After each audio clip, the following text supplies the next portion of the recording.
I can't believe I just told you to break out the florals. What is wrong with me? Okay, you know what? Maybe don't do that. Maybe we're just gonna scrap this one.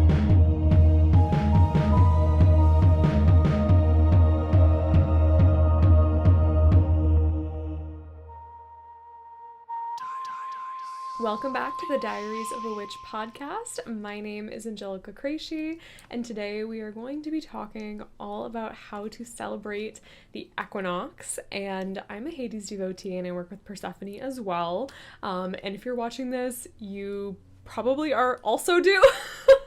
So we're going to be talking about the equinox, specifically from the perspective of how to celebrate it with Hades and Persephone. Maybe it is your first time celebrating the equinox as a Hades or Persephone devotee, or both. Maybe you are just really interested in working with either of these deities, or just find the time period in general to be personally significant. I think when I first started to work with these deities, holidays were a big point of contention for me, because obviously as a pagan you want to celebrate holidays, and you're like, oh my gosh, these holidays, like it almost like feels what like the pinnacle of paganism should be or is.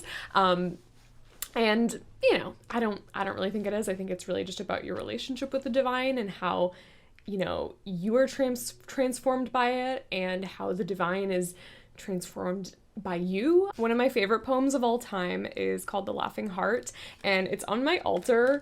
I usually keep it on my altar over there. I actually just went and got it because I wanted to like make sure I got the last line right. But something that I like to think about when I think of like the point of deity work, or the point of theurgy, is what I just said, right? Like, you are transformed by the gods, and the gods are transformed by you. And I love the line of this poem that says, "You are marvelous, and the gods wait to delight in you." And I just think it's so true that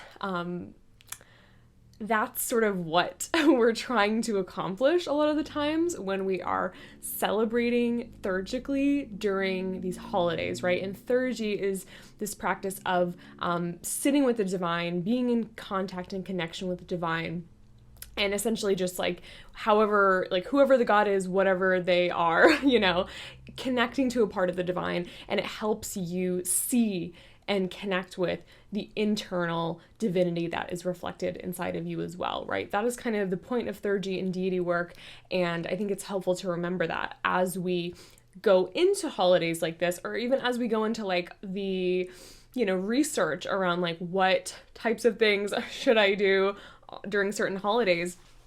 I don't want you to get too caught up in doing it the right way, or you need to do this like huge big thing. I want you to just go like, how can I let the gods in, and how can I honor them while also honoring myself? Like, how can we have this beautiful shared moment? And so some of my tips are going to be journal prompts and things that I really recommend that you can do kind of internally with yourself, with your life, and you can bring the gods in and ask the gods for assistance, and in turn, right, like, you are being transformed and so are the gods, and it's this beautiful synergetic thing, and that's kind of what this is all about, in my opinion, right? It doesn't necessarily have to be your opinion, but this is my podcast. So the first thing that you could do to celebrate the equinox with Hades and Persephone is pouring a traditional offering into the ground. So we see this happening in the Odyssey, where Odysseus goes into the Underworld to try to communicate with Tiresias, who has passed on, and so he's doing like a necromantic rite in order to draw in the shade of Tiresias to ask him some questions. And so he does this necromantic working where he digs a hole in the ground, and like the trench that he digs in the ground to pour the offerings in is a cubit's length, which is the length of your elbow to your middle finger. Evidently, the cubit's length is also what is recommended when you are looking for a wand, or when you're making your own wand. You're sort of supposed to find a piece of wood that is that length. So Odysseus creates this trench in the ground, a cubit's length, the length of his, elbow to his index finger, and then he pours a variety of traditional offerings into the hole. And they're traditional offerings because Odysseus does it. Like, he creates the tradition in a lot of ways when he does this, right? So it's traditional because this is like a primary source of a necromantic rite where we are, you know, kind of drawing in the gods. And something interesting that happens is that he doesn't just draw in Tiresias, he draws in Persephone. And she kind of shows up to like banish the whole thing. She shows up and is like, what is happening? And what are you doing? And everybody needs to leave. But this part of the Odyssey is something that has been talked about among chthonic practitioners for a very long time of like, oh, this is a potential process or procedure for how to offer to both spirits and do necromancy, as well as connect with and give offerings to the gods and the chthonic divine. Odysseus pours in milk and honey, barley, like he kind of sprinkles barley in the mix, as well as water and blood. I can't remember if he also does wine or not, but I can't remember, unfortunately, but I know he does the other ones. And sometimes blood is subbed for wine when you're doing rituals that maybe traditionally would call for some type of blood sacrifice. So I can't remember if he actually poured wine in there or if that's like my mental sub for the blood. But these are all things that you can pour into the earth, and you are essentially giving this libation to Hades and Persephone and thanking them for, you know, their love and their union and what they've been able to create over the winter, and just, you know, thanking them for their union, essentially. The other interesting thing about pouring these libations into the ground, and if you like think about these libations, they're all like life-giving substances, whether it be blood or milk. Even honey is very sweet and it's associated with fertility. All of these things are considered like fertility fluids, if you will. Fertility fluids, I hate it.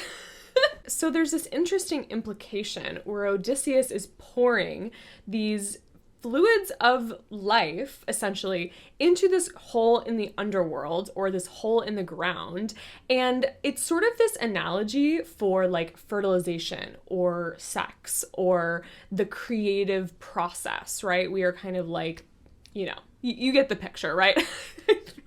I feel like the picture is easy to understand. When you think about what is really happening and the symbolism behind it, it can also be seen as a way of creating fertility, right? And that is what Persephone is doing as she is exiting the underworld, as she's coming out of the underworld in order to release her fertility and create flowers and fruits and the harvest and, you know, the whole summer and all of that, right? So not only is pouring libations into the ground a really solid traditional offering that you can give to the chthonic deities at any time, but it's specifically appropriate at this time of year for that reason of pouring these fluids that sustain life into the ground for the gods to consume and to sort of symbolically honor the fact that Persephone is now going to come out of the underworld and spread her fertility all over the earth, essentially, right? And I think sometimes people discount Hades' involvement in this whole like cycle of fertility.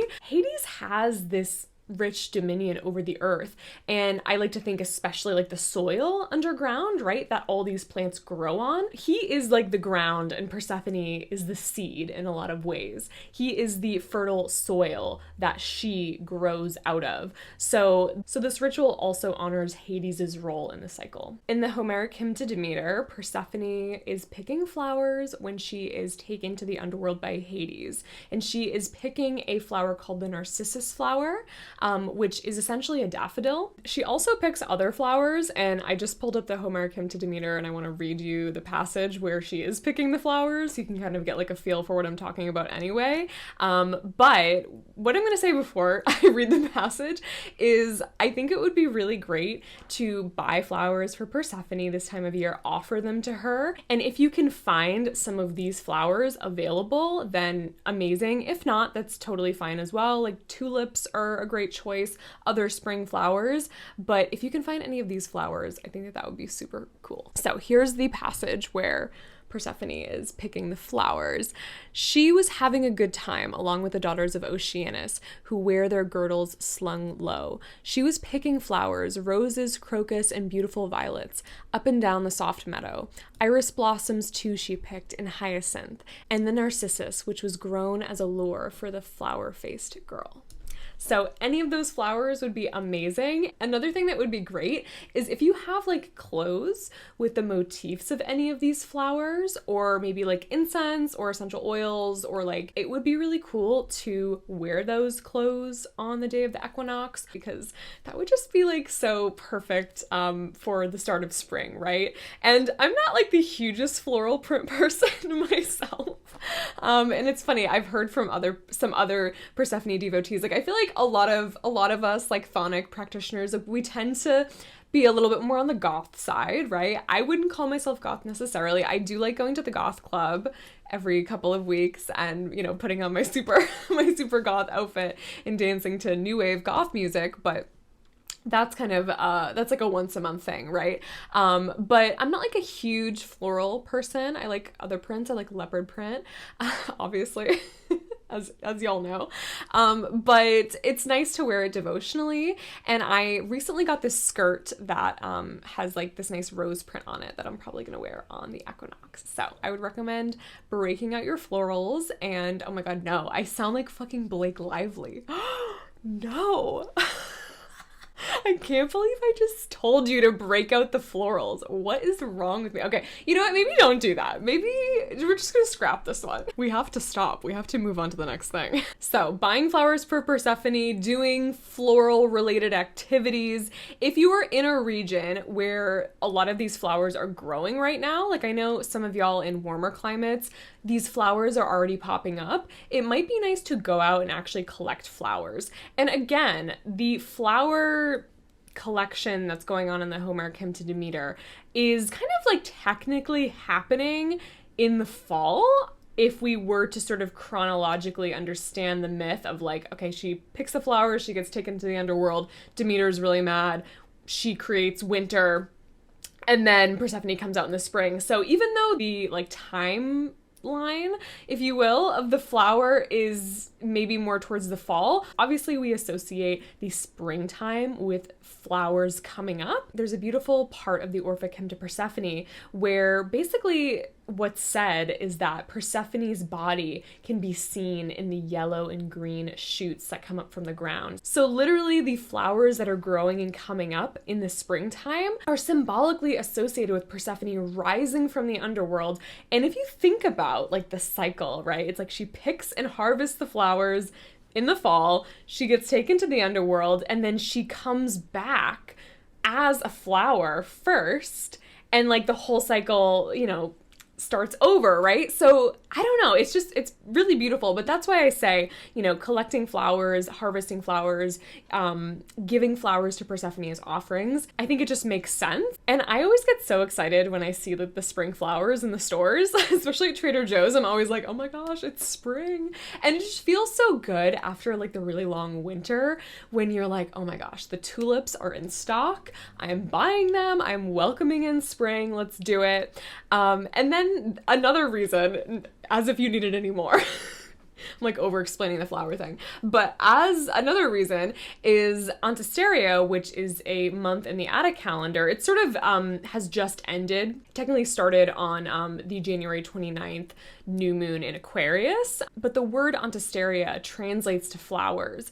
And it was very common to bring flowers into your house and decorate with the flowers that were just coming out of the ground at that time, partially to bring like new life into your household, to ward away evil spirits, to just kind of freshen everything up. So you can even link this act of bringing flowers into the home and offering them to Persephone to the festival of Antisteria, which means flowers. Kind of on the subject of freshening up the house, I would also really recommend cleaning the house at this time. time. I always try to do a deep clean of my space around the fall equinox and the spring equinox. Another thing about this time period is the equinoxes are a time of year where things are very balanced, things are very harmonious, right? Equal day, equal night. So I think it's really important to work with that. And one way that we can is by making sure our homes are feeling harmonious. So, maybe this is a good time to put away like the really heavy winter clothes. I mean, it might still be cold out depending on your region, so maybe you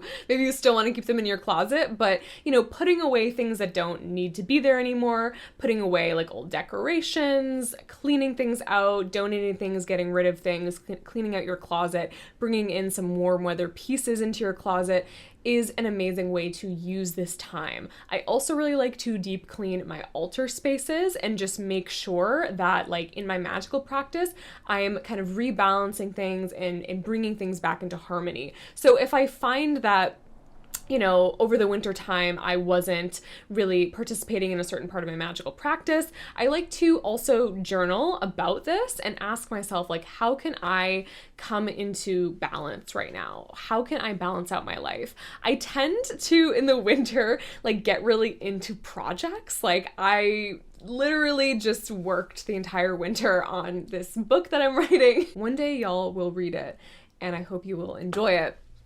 But I've just been working nonstop on this project, seemingly for a very long time. But the whole winter, I was like, we are getting this done.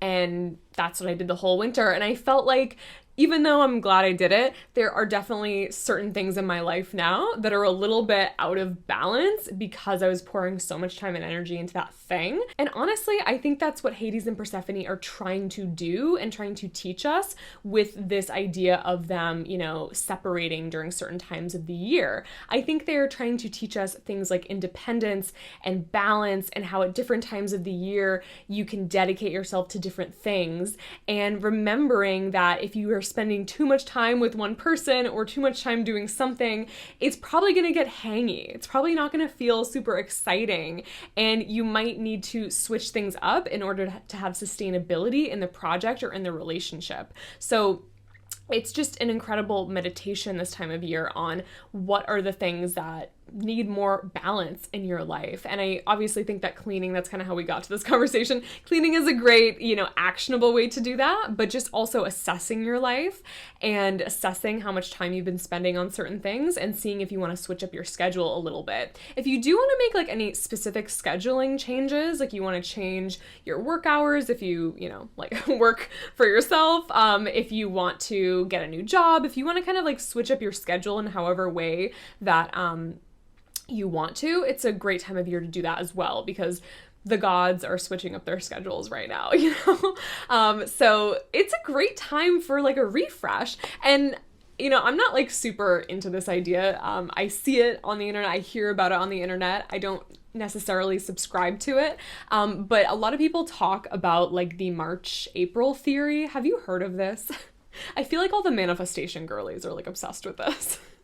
Like the kind of like new agey manifestation people. But it's like this idea that in March and April, everything changes. And it's like this phenomenon that the manifestation girlies are trying to figure out, where they're like, why does everything change in the month of March going into April? Like, what's going on there? And my first thing would be, well, the equinox, like literally the spring equinox, is creating this fresh opportunity, right? And there's balance and there's harmony and there's this rebalancing of energy that makes you go, okay, I'm going to start putting my attention into this area of my life now. And so things can change. Obviously, the symbolism of Persephone leaving the underworld, it's a literal rebirth that's happening. And then there's the added signification of it being Pisces into Aries season. Aries is the first sign of the zodiac. And so it is like the zodiacal new year, the astrological new year, if you will, right? I think another thing I've seen a lot on the internet is people being like, I don't make New Year's resolutions. I only make equinox resolutions.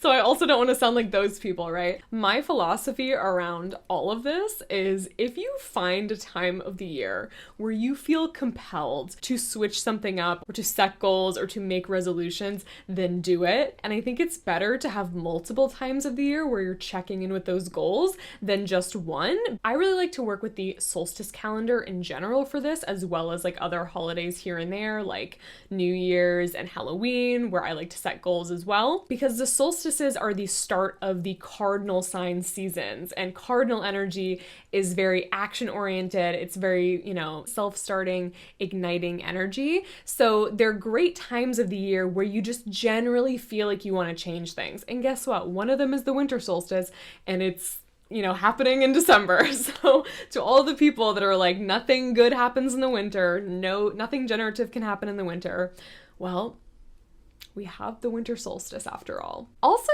I don't like that idea that like the winter is not generative. Obviously, if we're talking about a agricultural standpoint, yeah, like it's not generative, but I think especially for people who work with the underworld deities and who work with Hades and Persephone, the winter time is when Hades and Persephone are together and like they're loving each other, they are being intimate with each other, like they are, creating all of this creative like sexual energy together, right? It's happening. And I think that sometimes us as chthonic devotees, we can feel that. And so we're like, oh, I'm so creative in the winter. I'm doing this, I'm doing that. Nobody wants to hang out. This is me writing, by the way. If you're listening on a podcast platform, I'm doing like a little typing thing with my hands. I talk a lot with my hands. If you watch on YouTube, you can see all of my glorious hand movements. So silly. But yeah, the winter is very generative for us chthonic devotees because we just feel what's going on down there and we're like bringing it into our life. And obviously the winter is hard no matter what. I think that this year in particular, we had kind of a bad winter in Salem this year. We've had like really mild winters the last 2 years. This winter, I find myself feeling really happy about the spring because I don't know, like I didn't even realize I was feeling bad and shitty until we had a really warm day a couple of days ago, and I was like, oh my god, I'm cured. And so I think even just like leaning into that and being honest with yourself, I think sometimes as Hades and Persephone devotees, we honor the cycle and we understand the cycle so well and all sides of the cycle that sometimes we find it difficult. Maybe I'm just speaking for myself here, so if you don't resonate, that's totally fine. Probably just speaking for myself. But sometimes like you can feel bad that you're experiencing seasonal depression. Like I'm like, what? Like Hades and Persephone are together. Like why am I feeling shitty? Like this is something that has run through my head more than once. And it's even something that's come up this year for me. And I think it's really important to recognize that it's okay to honor where you're at and how the season has affected you generally. It doesn't reflect on your relationship with Hades and Persephone necessarily. I don't think it really has anything to do with that. If there was any issues in particular that this winter was bringing up for you, those things can definitely be addressed with your deities, with Hades and Persephone this time of year, to really understand why you were feeling that way, why those things are coming up, and if those are things that you need to continue to put more attention into over the course of the spring and summer. I find that sometimes things just tend to like bubble up over the winter, and either they can be signs of things that have been dormant in the other parts of the year when you are busy and having fun and you're not thinking about, the things going on in your shadow or the things going on in your subconscious. And so the winter is a time where like these things can come up for you because things are quiet and things are still and it's cold and you're, sad and you're thinking about all these things. It's kind of like when you cry, you start crying about everything, right? Like you start crying about one thing and then a bunch of other things come to mind and you start crying about everything. That's what the winter is, in my opinion. And so it's helpful to just ask Hades and Persephone, like, what do we need to do so that I can work with these feelings and work with these emotions? I think patterns can show up that we can feel like we want to understand deeper, and we also have imbalances due to the fact that we're not getting enough sunlight, and both things can be true and both things can create this feeling of seasonal depression. And if you already have depression, it can, just make it even worse. And so just talking about these things openly, not holding shame around these things, I think can be really important this time of year. I would recommend setting an intention for the next 6 months as Persephone is walking on the earth, and maybe setting this with her, doing a spell around this. I like the ritual motif of taking a pot of soil and taking a crystal and charging your intention into the crystal and then sinking the crystal into the dirt, essentially. And maybe you can do this in an actual plant, you can buy a house plant and you can do this in the house plant, or you can just do a pot of planting soil.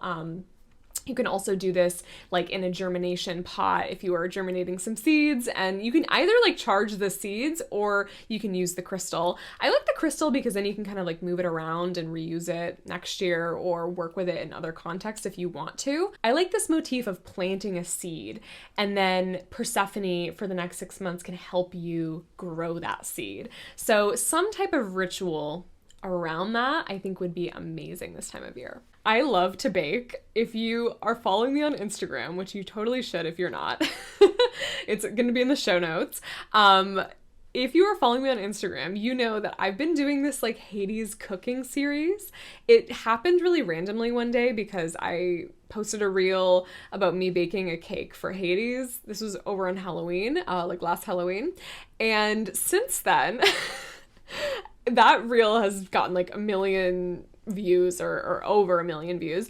And I wanted to do more Hades cooking videos because obviously everyone loved it. So I've been making little Hades cooking videos here and there of offerings to give to Hades or Hades themed foods in general. So we did brownies, we did a pomegranate bark for the winter solstice. So I'm going to be doing another Hades cooking video about, baking for the equinox. But I would recommend you bake for the equinox. Why not? And then you can give and then you can also give some of the baked items to the gods as offerings on the equinox, as well as just eating it with your family, enjoying it with your family or your friends. So thinking about spring flavors is my recommendation. I'm probably going to make a carrot cake, but you could use floral stuff as well. I think that would be perfect. If you made some sort of lavender cake or Earl Grey cake with a lavender frosting, something like that. If you can cook with rose flavored things.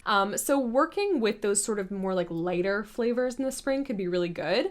However, the Chthonic gods love chocolate. This is something that I have found in my own UPG.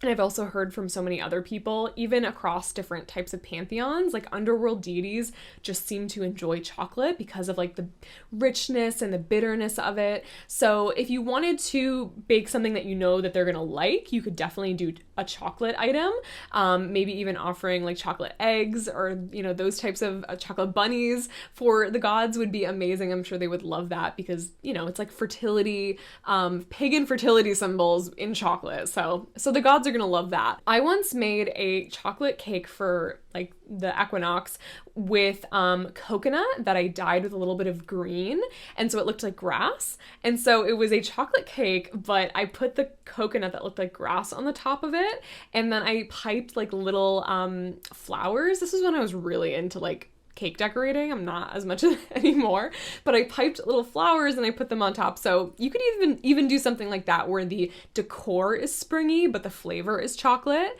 And the last recommendation is just to hold a ritual with Hades and Persephone where you are talking about the winter and kind of debriefing the winter with them in your life. I would also recommend saying their Orphic hymns, or you could read other types of poems, maybe poems that you've written, poems about springtime, anything that you would like to read. Sometimes I even recommend doing love poems where, again, we're celebrating their love. So I would just do this ritual where you open it up, you invite them in, you say the Orphic hymns, you can, say other poems, other things that remind you of the season. You could write your own address about the season of spring. And then I would just really, debrief with them the things you learned over the winter, what went on during the winter, and how you can learn from those things. I think that would be a great thing to do this time of year. And you can also journal with them or talk with them about the themes of independence, of, as Persephone is going out and leaving the underworld and creating fertility and creativity all over the earth, how can I learn to also become more independent? Or how can I also spread my creativity and do something really, beautiful and generative during this 6-month season, right? So creating an intention during this ritual, stating an intention, or just talking about any of those things with the gods, I think would be wonderful. I would also recommend sharing an offering with them. So sharing some type of food offering. Maybe you bake a cake and you give them a couple of pieces and then you eat a piece with them. It feels like you're celebrating something with them, and, doing a toast to their love, I think, is such a beautiful way to work with this as well. So that is my last recommendation. I hope you enjoyed this video. If you liked this video or this podcast episode, because we do upload these on all podcast streaming platforms. So if you liked this, please consider subscribing, give us a 5-star rating on podcast platforms, comment if you're on YouTube. And if you enjoy my work and want to support me further, I do have a Patreon where I do tons of exclusive content. I'm constantly updating the Patreon portal with a ton of spell recipes and blog posts and musings on the astrology, and we also do live events every month in the Coven tier of Patreon. So join Patreon and we'll all talk soon. Thank you so much for watching. I also wanted to mention that I just dropped a Persephone devotional oil recipe, as well as a ritual called New Growth that can be used as a devotional ritual for Hades and Persephone this time of year, that also helps you bring in new growth in any area of your life this time of year. So if you're looking for even more resources on things you can do for the equinox, check out my Patreon. And speaking of my patrons, I wanted to shout out my Diary and Coven tier members. So thank you, Jamie, Cheryl, Emma, Alexis, Alessandra, Ashley, Luna, Taylor, Jordan, Chelsea, Quinn, Floor, Megan A, Megan M, Melissa, Natalie, Jen, Carrie, Lauren, Kayla, Lindsay, Sarah, Quinn, Peony, Joanna, Megan S, Megan R, Callie, Nina, Irene, Chelb, Haley, Kristen, Desiree, BFG, Emmy, Hannah, Georgia, Adri, Liz, Kay, Esty, Kristen, Shell, Veronica, Isabella, Lanes, Junie, Elena, Jojo, Teddy, Paige, Shania, Crystal, Mina, Kimberly, Finian, and Anna. Thank you so much for being patrons, and we will all talk very soon. Goodbye.